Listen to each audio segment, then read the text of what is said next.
Assalomu alaykum, hurmatli yurtdoshlar. Bugungi brifingimizda O'zbekiston Respublikasi Prezidentining 2026 yil 3-martdagi PF33 sonli farmoni ijrosi yuzasidan targ'ibot tadbirlari amalga oshiriladi. Ushbu farmon ayollar va bolalar huquqlarining himoyasini kuchaytirish hamda ularga nisbatan tazyiq va zo'ravonlik holatlarining oldini olish bo'yicha qo'shimcha tashkiliy huquqiy chora-tadbirlarni belgilab, bularga erta nikoh va 16 yoshgacha bo'lgan homiladorlik bilan bog'liq holatlarning to'g'risida Ichki ishlar organlari va inson ijtimoiy xizmatlari markazlariga xabar berish majburiyati fuqarolarning o'zini o'zi boshqarish organlari hamda FHDO organlari, ta'lim va sog'liqni saqlash hamda diniy idora vakillari zimmasiga yuklatilgan.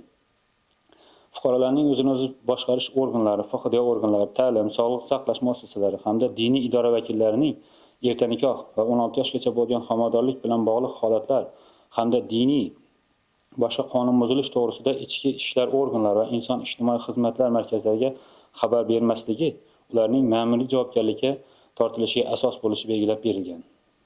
Erta nikoh va 16 yoshgacha bo'lgan homiladorlik aniqlangan xotin-qizlar ma'lumotlari sir saqlanishi va himoya qilinishi ta'minlash kafolatlari nazarda tutilgan.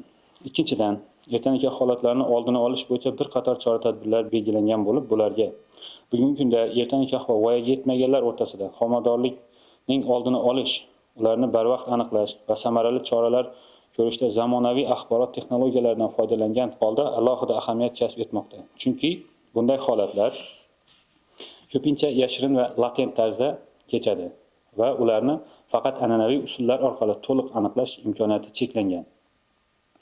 Shu nuqtai nazardan davlat organlari o'rtasida hamkorlikni raqamli platformalar orqali kuchaytirish, ma'lumot almashinuvining tezkor va shaffof yo'lga qo'yish bugungi kunning dolzarb talabi sifatida belgilangan. Xususan, 2026 yil yakuniga qadar Ichki ishlar vazirligining jinoyat va hodisalarni ro'yxatga olish bo'yicha elektron tizimida o'smir signal maxsus modulni ishlab chiqish rejalashtirilgan. Mazkur modul orqali erta nikoh va 16 yoshgacha bo'lgan homiladorlik holatlari haqida tezkor tarzda xabar berish imkoniyati yaratiladi. Bu bizga nimalarni beradi? Birinchidan, bunday holatlarni erta aniqlash jarayonini tezlashtiradi. Ikkinchidan, turli manbalardan kelib tushayotgan ma'lumotlar yagona tizimida jamlab, tahlil qilish imkoniyati paydo bo'ladi. Uchinchidan esa har bir holatda yuzasidan tezkor chora ko'rish mas'ul idoralarning muvofiqlashtirilgan faoliyatini ta'minlash imkoniyatini yaratadi.